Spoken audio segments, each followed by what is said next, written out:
Hello. Hello. Fancy How are seeing you? you here. Oh, hang on a minute. I've got a placemat underneath the laptop. That's going to get weird. I'm going to do that as well. Yep, nice framing. Very good. Is it too sunny coming in your window? Is that why your curtains are closed? Yes, sadly, yeah. Sat here with the curtains drawn and the light on in the middle of blooming July is ridiculous, really, but... Yes. Well, welcome. Thank you for joining us. Thank you. So, first question is, do you remember where we first met? And whether or not it's the same place you think, I think we first met. I think that we first met at Synod rather than at the district office. Ah. Actually, no. We met before I was in post in the job you think of me as doing. I was appointed to look after some staff at my previous to River Green job, and I went on a day's mentoring training, and you were there too. So Okay. I met you before I met you, kind of.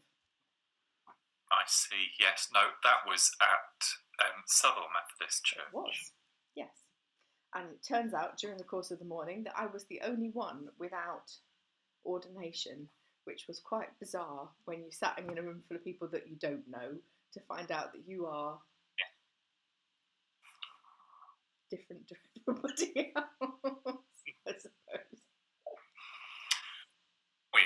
We all still wake up looking bleary-eyed in the morning. It's all good. Yes, that is true. And that's partly what I'm hoping to aim at, is finding out the Richard underneath the ministerial title. But we'll see. So, do you have any siblings?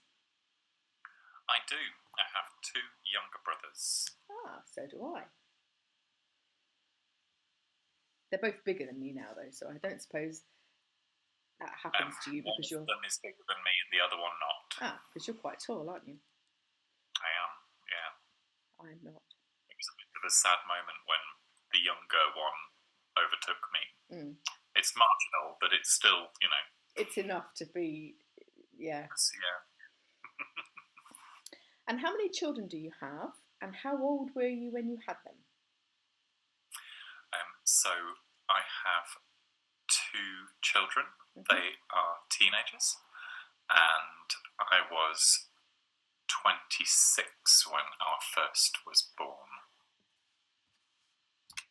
Okie dokie. 28 when the other one, if that's... So they're quite close together, aren't they? Yeah, 2 years, but 3 school years, because of when they fall. Oh, so that's good. You're not going to have GCSEs and A-levels at the same time. No. Yes, the 2-year age gap is all very well until you get to GCSE and A-level years. That would be no fun Although at all. the school of thought is that you get it all done in one summer and that kind of crunch point comes and is gone, rather than like so many years of exams one after the other. And treat everybody to a foreign holiday at the end of it as a big hurrah, perhaps. Yeah. What did you want to be when you grew up? When you were little? I'm obviously tractor driver, fire person, etc., etc. But pilot. But actually, I wanted to, as I grew up a bit more, wanted to be an architect. So none of those look like the ministry. Leaving school, I had university courses that were architecture, architectural design, interior architecture that I was looking at as options, and they were the ones that I had conditional offers for post A levels. So how did you end up in the ministry? Well, because in the summer after my exams, in that long summer, I sat and did quite a lot of thinking I was by that time already a worship leader in the church. I've been grown up in a Christian family and within a church environment. I had been convinced earlier in that year that I needed to kind of follow some stuff on in that light, so I had gotten a note to preach, which in Methodist language is sort of starting on that kind of next journey of leading worship and being responsible for services.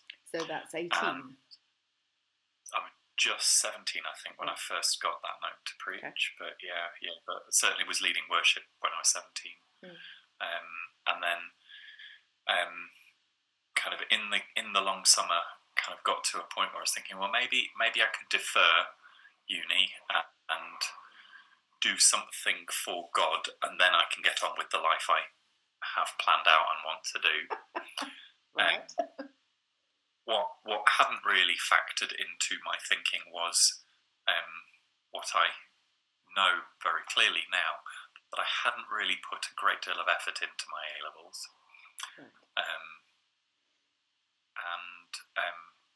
And so when I got my results, they were spectacularly subpar and very much not going to enable me to do the courses I wanted to do at that point in time.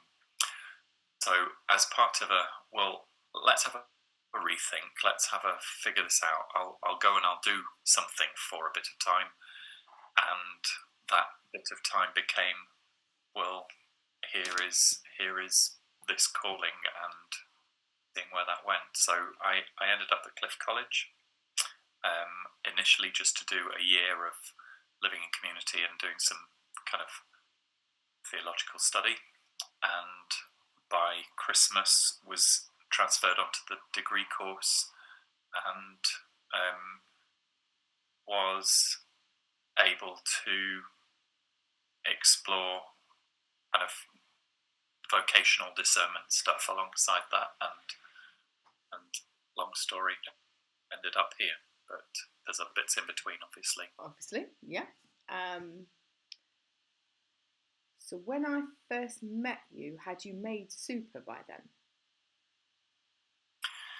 So when you first met me, yes, I had just become super, because I became super when I came to this circuit and district. So how old were you when you became super?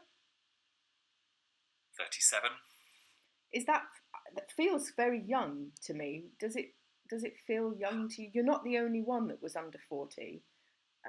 No. Because at Synod one year they made everybody stand up who was superintendent and then sit down in various degrees, and the last thing was, if you are not yet 40, and at least 2 people were still standing, which to me it feels very young. But did it feel young at the time? If you'd been preaching since you were 17, perhaps it doesn't feel young. No, I still, if I'm honest, even now, a few years later, feel young in some rooms. But I was already by that time 13 years into ministry. Yeah. Started when I was 24 in circuit in my first churches. So young, but not without experience, I suppose. Yeah. And that's I think the factor that maybe is the most helpful thing in terms of the particular role of superintending. That actually you need some travel under your belt. I guess if some people don't come to the ministry till after they've done a quote proper job, they are older by the time they get to be superintendent, aren't they? And maybe that's what's more visually accessible to. Part of the travel that they've done that gives them the experience to kind of do that other role, because there are transferable skills, and that's part of the whole person that God has called to come and do that. What do you see as your next steps?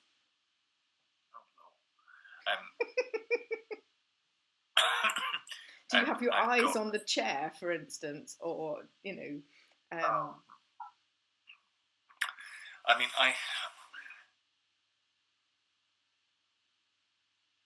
For those, while you're thinking, Richard, for those watching, I will put a glossary of weird Methodist terms that need translation. Definitely needs some jargon busting. Definitely. Methodism in all its joys. I think that the primary calling of, or my primary calling, is to be a Methodist presbyter, to be a minister of a local church. That's the primary calling. And I think, as I understand discernment and vocation, that is the default position for ministry. We may have particular gifts and skills and experience that means that we have competence or calling to other forms of that ministry, superintendency being an additional kind of bolt-on to that in lots of ways, because I'm still a local church minister, but I also have responsibility for the group of churches in the circuit. And I guess there are therefore other things beyond that. This year I finished 20 years in circuit ministry. Wow. Congratulations. And that thank you. That feels like a good chunk of experience and travel. 3 circuits, 3 districts, a range of churches. I haven't totted up, but it's a good few that I've had pastoral oversight of as individual churches as well. And yet all of that has been done through kind of the regular process of discerning when it is time to go and be somewhere else, and seeing where the church sends and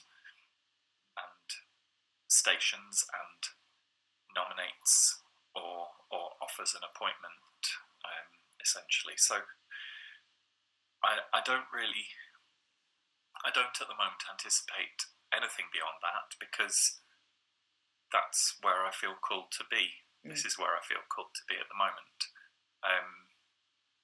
But as I learned when I was 18, don't necessarily expect the unexpected to happen, I suppose. And ultimately the pool of people to do things is smaller, but one of the things that is really important is that we get a range of people to express the range of people in the life of the church as well. So making sure that we are expressing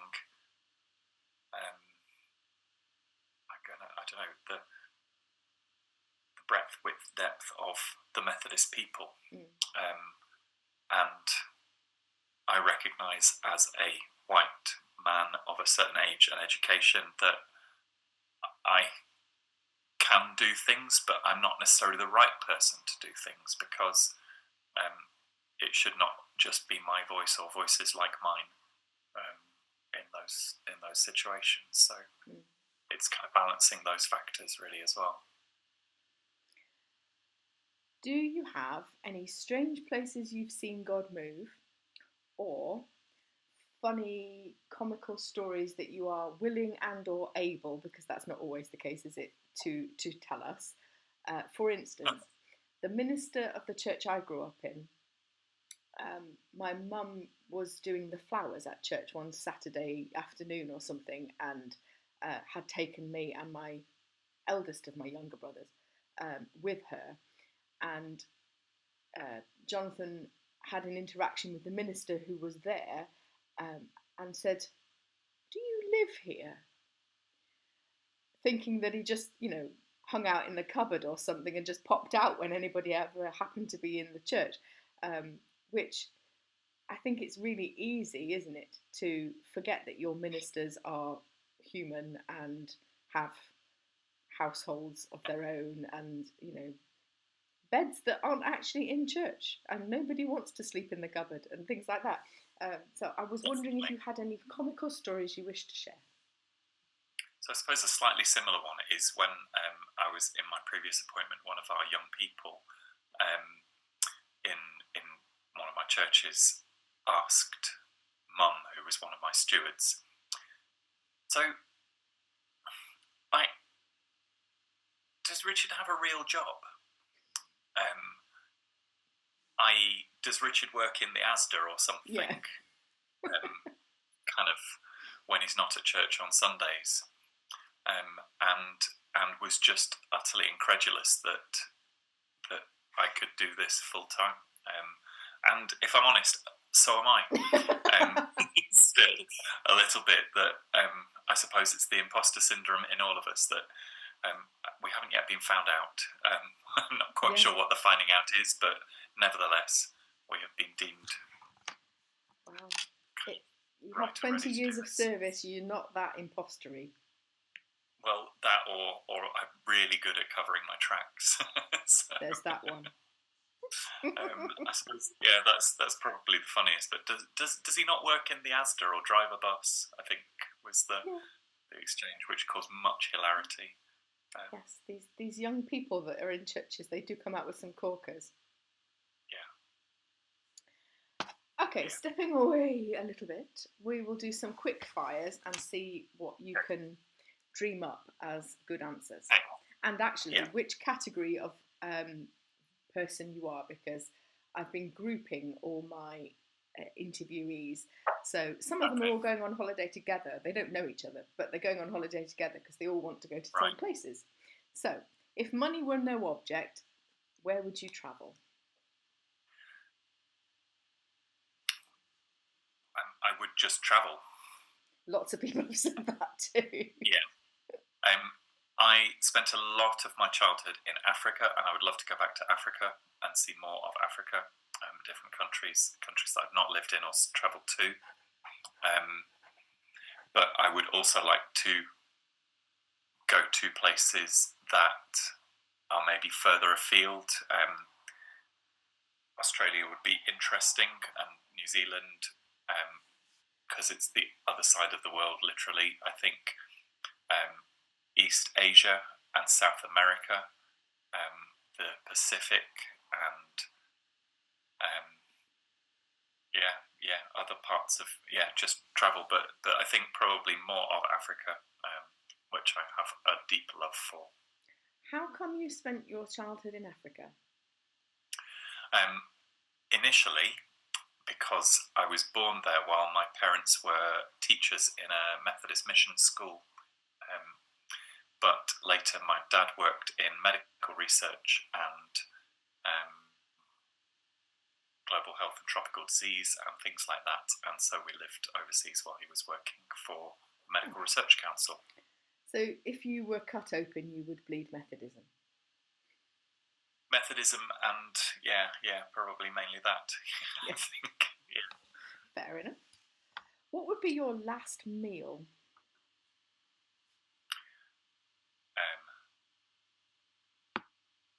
Probably steak and chips or a pizza or both. Okay. You haven't got to be healthy, it's your last meal. At the end of the day, have both. Yeah. No, steak and chips would probably be my go-to, but I do really like pizza. So it's quite hard to kind of totally discount that. Fair enough. Glass of red, can't go wrong. Glass of red, steak and pizza. Okay. Righto. Did you read anything as a child that stuck with you into adulthood?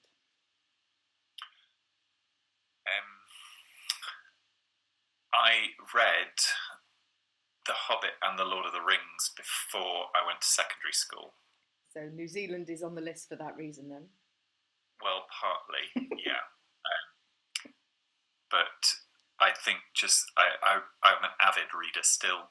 And I think that the magic of, as I saw it on a meme a few weeks ago, staring at slices of tree and being transported into another world, whilst hearing voices in your head and pictures in your mind, is rather a remarkable facet of humanity.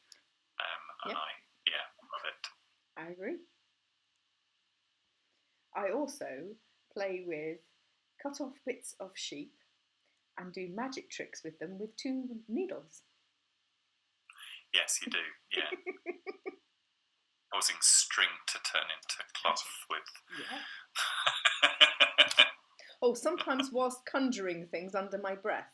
So one could argue knitting Was and... it 12 or 13? Yeah, counting stitches. Did I drop or did I do something else? Yeah, counting stitches sounds remarkably like potential potions, I imagine, to the uninitiated. I mean, I understand the mechanics of it really, but I think it is quite a remarkable skill. What job would you have been terrible at?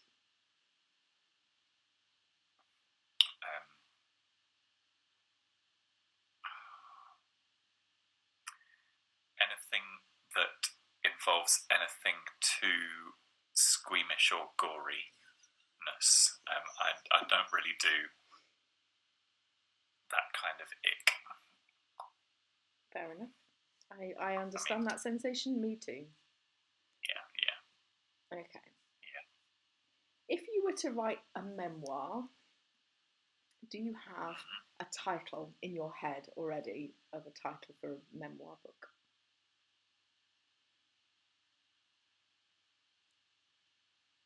No. Okay. I have no idea. It had never occurred to me to even contemplate it, I suppose. Well, that is an answer, so we'll go with that as the answer. Yeah. Imagine you're standing in an ice cream shop. What flavour are you buying? I saw an advert this week and I thought, oh yes, that. And it was Scottish tablet ice cream. That merges lots of things all together.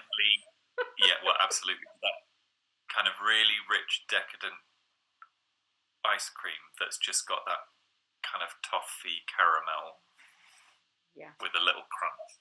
Yeah. Mm. And who makes that? Mackey's.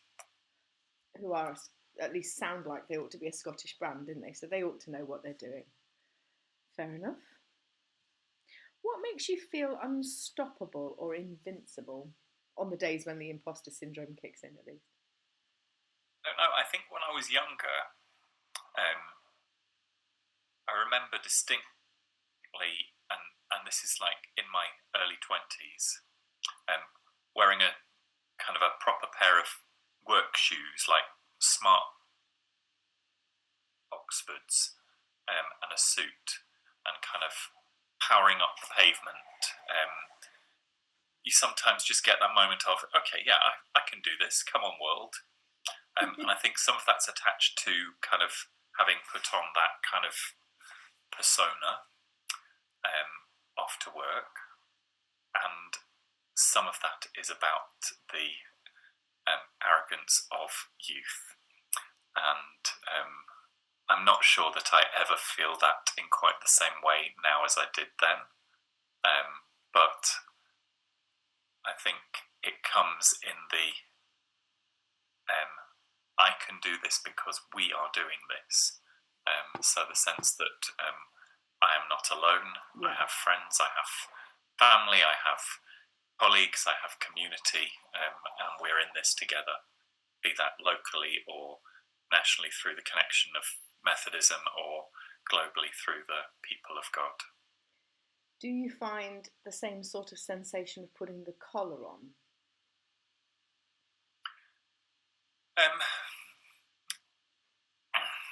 Or perhaps the reverse, taking the collar off? Yeah, I mean, it can be helpful in a sense, but in putting it on, you become visibly something else, someone else, to a degree, to some people. I mean, I'm still me. I'm still human and relatively normal, you know. Whatever normal might mean in these times where that is equally contended. I think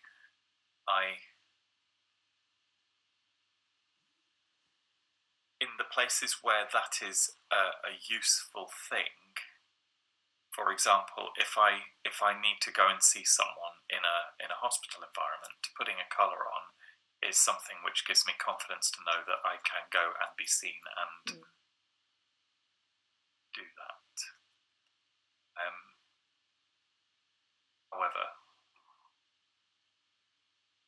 elsewhere, I think I'd be more cautious sometimes.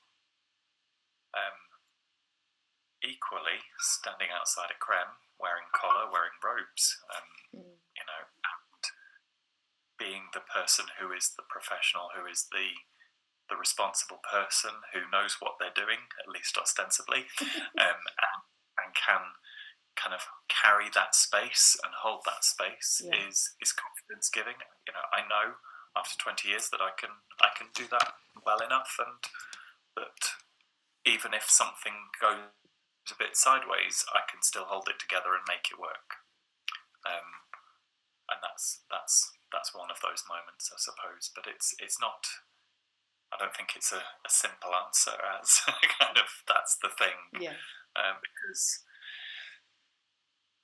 I could just be having a really, really good day, and that's nice, but I suspect a little bit rare. I could equally be having a really bad day and still appear to others to be all but the different kind of facades or masks or lenses that are involved in that.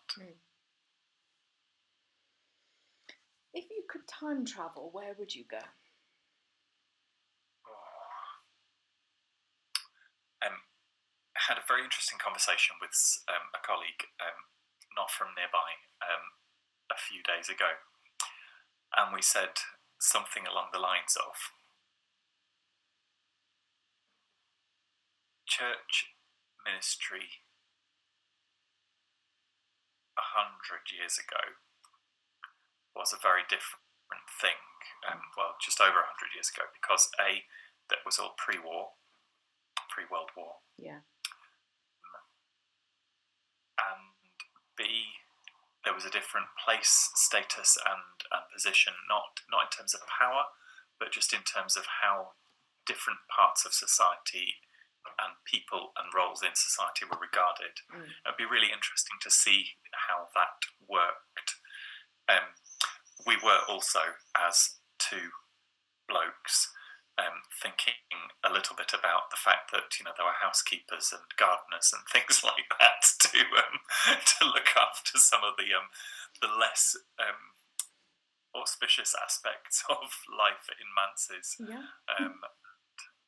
more mundane bits, which wouldn't go amiss sometimes when you sort of think, oh my goodness, how am I going to fit in cutting the grass, which is now up to my knees? I mean, it isn't. As it happens, I've been very good at keeping on top of it this year, but let the reader understand what I mean by that. Yeah. Because every time it doesn't rain, it doesn't grow, and then as soon as it rains, it grows, but you can't get out there and mow it because it's raining. Yeah, it's been one of those summers, really. It has. Yeah. As a pizza lover, what do you have on top of pizza? Generally, I will go for a meaty kind of combination type thing, pepperoni and or other things. I had recently one that had, and it's something that I will look for occasionally. I like a calzone. Folded ones I think are delicious, and it had and I'm never quite sure how to say it right, nduja, spicy sort of sausage. Oh, okay. It's really it's like, it feels like it's like 50% chili and 50% sausage in these, and it sort of melts into the pizza. It's really very delicious. Righto. So spicy and meaty and cheesy is the main kind of area. You'd probably get on well on a pizza date with Nick then, because he's quite meaty and spicy and calzone as well. Yeah. There was an amazing place when I lived in London, and they did calzone, and they put all of the meat and cheese and stuff inside and baked it, and then they just ladled some of the tomato sauce on top of it to serve it. So that was, and then more cheese, and it was really very good. Let's hope they're still there so you can go and visit. That would be nice. What do you think is your biggest achievement, and what is your biggest regret? So some of them aren't quick fire, they are dark and meaningful. Biggest achievement is the kids. I don't think that well, that's not a it is complete kind of thing, but they are remarkable human beings, and I'm really proud of them. And they are, despite the challenges of life and the world as it's been over the last few years, especially, are remarkable, and they're great. And so I think that's the greatest achievement, I suppose. Regret.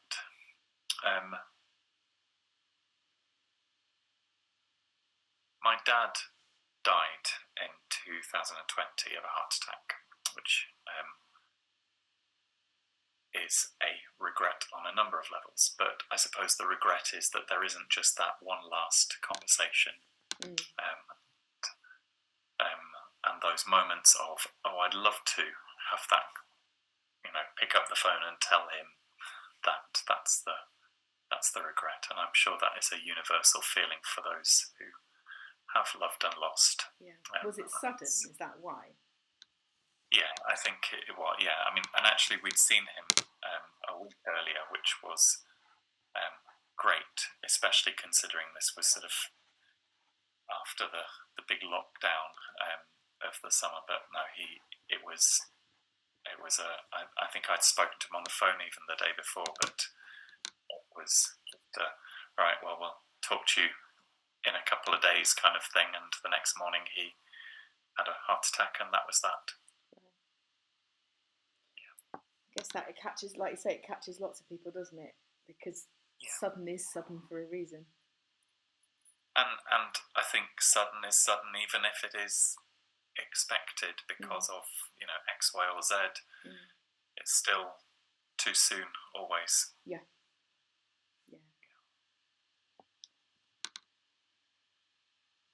I had a question momentarily then, but it's disappeared out of my brain. It'll come or it won't. It's fine. Yeah. What do you think is an essential life skill? If you could magically instill something into everybody, what would you think would be a good thing for everybody to have?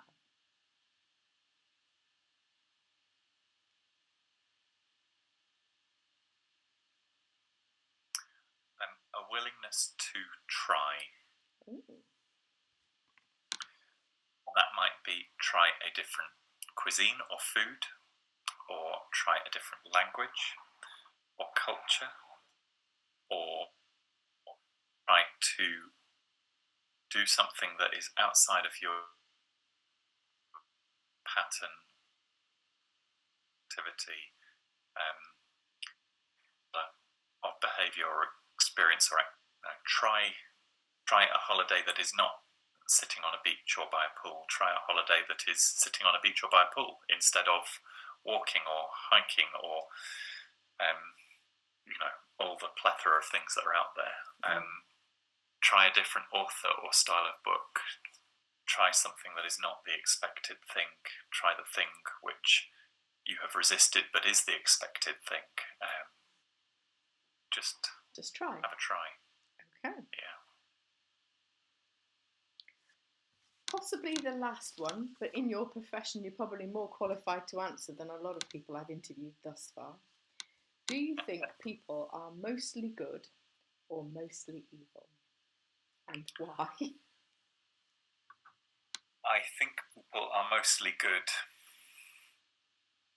I am convinced that people are doing their best. Unfortunately, some people's best, because of their own experience, life, upbringing, nurture, culture, whatever, seems to some of us outside of that situation to be distinctly problematic. And let's not name any names of people prominent in world news. No, but not this week anyway. But I think you could say that over all of history, people have, ideologically or otherwise, done their best in the circumstances, what they thought was the best, even if history and the majority might have gone with another route and have subsequently, fortunately. And I have to believe that people's actions are redeemable and so on, because that's, I suppose, part of what I do and I'm about. But I think those cases, those instances are still, even if they have unimaginable impact, which clearly they have had over history, a negative impact. Ultimately, most people are good and are trying to do the best for themselves and those they encounter, and are doing the best with what they have, are doing the best for others, are trying to make the world better. And sometimes that's not communicated as well as it could be. Sometimes that's not worked out as well as it could be. Sometimes it's because of a circumstantial thing, and sometimes because that's just where they are. But I think people are doing their best. And if you get people at their best, they are good and kind and generous. And I have hope, therefore, despite it all. I think that's a lovely place to wrap up, do you? Is there anything you would like to say that I haven't thought to ask you? I don't think so. I mean, I'm happy to have these conversations with people, and kind of, if people want to have conversation about stuff, and that's kind of the massive privilege of my job, really, is that because of what I am free to do by this role in this office, and